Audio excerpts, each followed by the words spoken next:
លោកគ្រូមានលំហាត់ limit មួយគឺ limit x ខិត0នៃ sin x កតា sin x បូក x រួចហើយទៅដកនឹង 2x ក្រេទីឯភាគបែនគឺ sin នៃមុំ x បូក x កតា sin នៃមុំ x ដក x លំហាត់មួយនេះគឺជាលំហាត់ limiting 0 0ក៏ប៉ុន្តែនៅពេលដែលយើងដោះស្រាយយើងតែងតែព្យាយាមរកកតាសម្រួលចោលហើយបន្តយើងតែងតែព្យាយាមបង្កើតទម្រង់ sin x លើ x នៅពេល x ខិត0 sin x គឺខិត1ឥឡូវពេលនេះលោកគ្រូនឹងចែករំលែកនៅកំហុសមួយអ្នកទាំងអស់គ្នារងចាំមើលថាតើខុសព្រោះអ្វីហើយកំហុសមួយនោះបងប្អូនមួយចំនួនតែងតែប្រើប្រាស់តោះឥឡូវចាប់ផ្ដើមមើលទាំងអស់គ្នា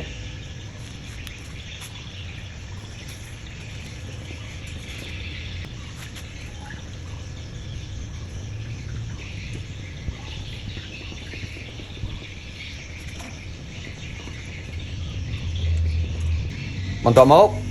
ពីតួខាងលើនេះចែកនឹង x ក្រេដូចគ្នា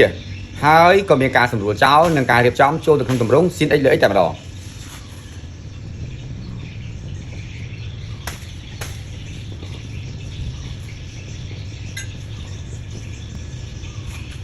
ចំណែកភាគបែនមានតែមួយតួទេប៉ុន្តែមានពីរកតាយកកតា x ដាក់ក្រោមកតាទី1ហើយយកកតា x មួយទៀតដាក់ក្រោមកតាទី2ធ្វើការសម្រួលនិងរៀបចំទៅចូលទម្រង់ sin x លើ x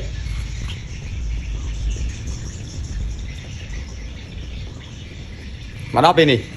ប្រសិនបើធ្វើការជួសជុលបាន1 1ថែម1 2 2ដល់2 0 1ថែម1 2 1ដល់1 0នៅតែរៀង0ដល់0ដដែល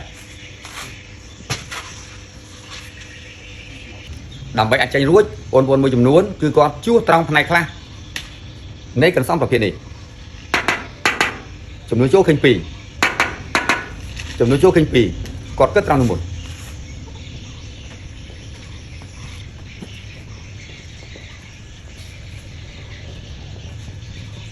ពេលបានប៉ុណ្ណឹងហើយគាត់ក៏បន្តទាញ2ជាកតាហើយសម្រួល2លើក្រោមចោលពេលនោះលីមីតយើងចាប់ផ្ដើមឈានជួលត្រង់ចម្លើយ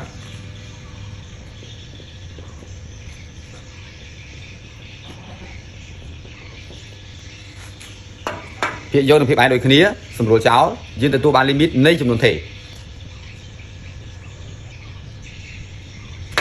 ចម្លើយបាន1ប៉ុន្តែ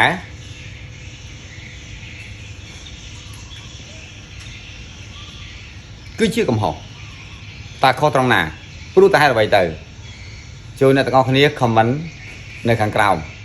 ដើម្បីធ្វើការកែលម្អទៅលើបញ្ហាទាំងអស់នេះ